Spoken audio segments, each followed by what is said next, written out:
जब रणभूमि में अपने पिता घटोत्कच की मृत्यु का बदला लेने पहुंचा उनका दूसरा पुत्र। आखिर कौन था घटोत्कच का दूसरा पुत्र जिसे देवता भी परास्त नहीं कर पाए थे? आप देख रहे हैं अध्यात्म गुरु यूट्यूब चैनल। मैं हूं आपका दोस्त धर्मेंद्र। वीडियो में आगे बढ़ने से पहले हमारे चैनल को सब्सक्राइब अवश्य करें और बेल आइकन जरूर दबाएं। साथ ही कमेंट बॉक्स में हर हर महादेव अवश्य लिखें।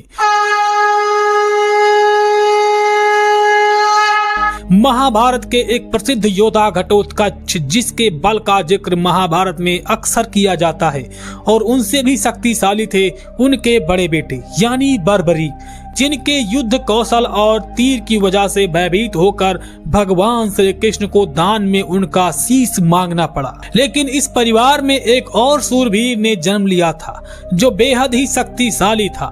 हम बात कर रहे हैं महाबली पांडव भीमसेन के पौत्र घटोत्कच के पुत्र अंजन पर्वा की, जो राक्षस होते हुए भी धर्म के साथ खड़े रहे और महाभारत के युद्ध में अंजन पर्वा ने पांडवों को सहयोग प्रदान किया, जो बेहद ही शक्तिशाली और मायावी था। दरअसल घटोत्कच का विवाह दिति के पुत्र मरु की कन्या मोरवी से हुआ था और उन्हें 3 पुत्र प्राप्त हुए थे। उनमें से सबसे बड़ा पुत्र सिंह के बल वाला था, इसलिए उसका नाम बर्बरीक रखा गया था। अन्य दूसरा पुत्र अंजन पर्वा था और इससे छोटा पुत्र मेघवर्ण था। जैसा कि हम सब जानते हैं कि घटोत्कच का वध बेहद ही मुश्किल था।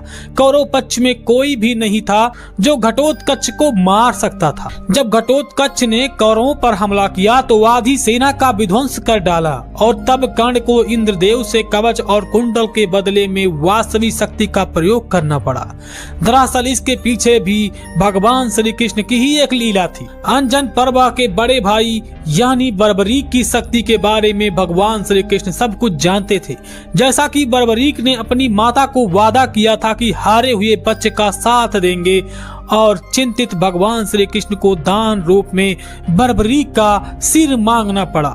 इस परिवार का एक और सदस्य यानी अंजन पर्वा भी महाभारत युद्ध में लड़ा था और उसने अपने पिता की मृत्यु का बदला लेने के लिए कौरवों की सेना का संघार शुरू कर दिया और तभी उनसे युद्ध करने रणभूमि में पहुंचे अश्वत्थामा।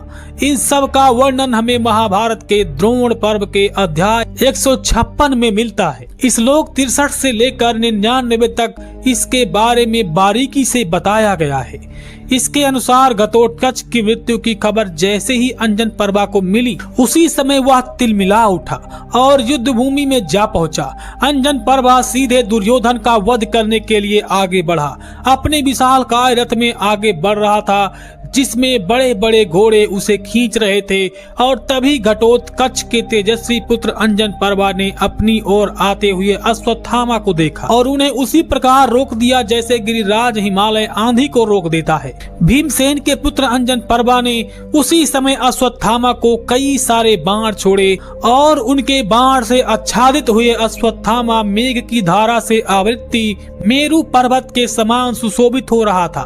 रुद्र, विष्णु तथा इंद्र के समान पराक्रमी अश्वत्थामा के मन में तनिक भी घबराहट नहीं हुई। उसने एक बाण से अंजन पर्वा की ध्वजा को काट डाली, फिर दूसरे बाण से उसके 2 साथियों को मार डाला और एक बाण से उसके धनुष को काट डाला और 4 बाणों से उसके घोड़ों को बीच से फाड़ डाला। तब पश्चात ही रथहीन हुए राक्षस पुत्र के हाथ से उठे हुए स्वर्ण बिंदुओं के व्याप्त खड़ग को अश्वत्थामा ने एक तीखे बाण से मारकर उसके 2 टुकड़े कर दिए। अंजन पर्वा पर भी बाण छोड़ दिया। तब घटोत्कच के पुत्र ने तुरंत ही सोने से अंगद से विभूषित गदा घुमाकर अश्वत्थामा पर दे मारी और अश्वत्थामा उसी समय रथ से नीचे गिर पड़े।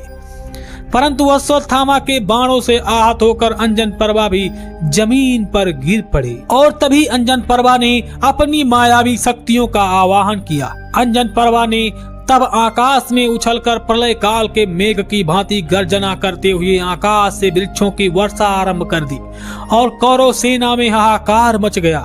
एक तरफ दुर्योधन भी परेशान था कि जिस तरह घटोत्कच ने तबाही मचाई और उनकी सेना का विध्वंस किया, वैसे ही उसका पुत्र अंजन पर्वा भी यही तबाही मचा रहा है। ये कुछ समय और रणभूमि में रहा तो कौरव सेना पूरी तरह खत्म हो जाएगी और ये युद्ध आगे वो हार जाएंगे, क्योंकि पांडवों से युद्ध करने के लिए हमारे पास सेना ही नहीं बचेंगी तो हम युद्ध कैसे करेंगे। तभी आकाश से हो रही वृक्षों की वर्षा से दुर्योधन, कर्ण और द्रोणाचार्य सहित कई सारे योद्धा घायल हो गए, लेकिन द्रोण पुत्र आकाश में स्थित हुए मायावी घटोत्कच कुमार को अपने बाणों द्वारा उसी तरह घायल कर देता है जैसे सूर्य की किरणें द्वारा मेघों की घटा को गला देता है। अंजन पर्वा ने अपनी पूरी मायावी शक्तियों का इस्तेमाल किया, लेकिन सभी मायावी शक्तियों की काट अश्वत्थामा के पास मौजूद थी। तभी गुस्से से भरा हुआ अंजन पर्वा नीचे उतरकर अपने स्वर्ण भूषित रथ पर अश्वत्थामा के सामने खड़ा हो गया और उस समय वह तेजस्वी राक्षस पृथ्वी पर खड़े हुए अत्यंत भयंकर कज्जगिरी के समान जान पड़ा। उस समय द्रोण कुमार ने अपनी मणि के तेज से मामूली से बाण को पशुपतास्त्र में तब्दील कर लोहे के कवच धारण करके आए हुए भीमसेन के पौत्र अंजन पर्वा को उसी प्रकार मार डाला जैसे भगवान माहेश्वर ने अंधकासुर का वध किया था। और इस प्रकार अंजन पर्वा वीर गति को प्राप्त हुआ। लेकिन अब आपके मन में एक सवाल तो अवश्य आया होगा। आप सोच रहे होंगे कि आखिर कौरव सेना के सभी महावीर योद्धा ध्वस्त पड़ गए अंजन पर्वा के सामने, और अंजन पर्वा उनके सामने भारी पड़ रहा था, तो अश्वत्थामा ने आखिर कैसे मामूली से बाणों को पशुपतास्त्र बनाकर अंजन पर्वा को मार गिराया। दरअसल इसके पीछे भी एक पौराणिक कथा है। कहते हैं बाणासुर जिसे महादेव की कृपा प्राप्त थी, उससे अंजन पर्वा का युद्ध हुआ था। जहां अंजन पर्वा बाणासुर का वध करने वाला ही था, तभी बाणासुर ने महादेव को याद किया और महादेव ने अंजन पर्वा को रोका, लेकिन अंजन पर्वा नहीं माने। अतः महादेव को अपना पशुपतास्त्र अंजन पर्वा पर छोड़ना पड़ा। पशुपतास्त्र अंजन पर्वा पर लगता उससे पहले ही उनकी माता मोरबी, जो स्वयं घटोत्कच की बीवी थी, उनके सामने प्रकट हो गई, जो एक शिव भक्त भी थी। और इस प्रकार शिव भक्त स्वयं पशुपतास्त्र के सामने आया। इस प्रकार पशुपतास्त्र वहीं पर ठहर गया। इसके बाद मोरबी ने रोते हुए भगवान शिव से उनके बेटे अंजन पर्वा पर जीवन को बख्शने की गुहार लगाई, उनसे जीवन दान मांगा। भगवान महादेव को भी ना चाहते हुए भी अंजन पर्वा का जीवन दान करना पड़ा। लेकिन जाते जाते महादेव ने अंजन पर्वा और मोरबी को एक बात बताई कि भविष्य में कभी भी मेरे किसी भी अंश से युद्ध न करना, क्योंकि अगर ऐसा हुआ तो मेरा पशुपतास्त्र पुनः सक्रिय हो जाएगा और मेरे अंश द्वारा तुम्हारे ऊपर छोड़े गए मामूली से बाण हो या गदा हो, वह मेरे पशुपतास्त्र का रूप लेकर तुम्हारा वध अवश्य कर देंगे। और महाभारत के युद्ध में भी ऐसा ही हुआ। भगवान शिव के रुद्र अंश अवतार यानी अश्वत्थामा द्वारा ही अंजन पर्वा का वध हुआ। आपके अंजन पर्वा को लेकर क्या विचार है?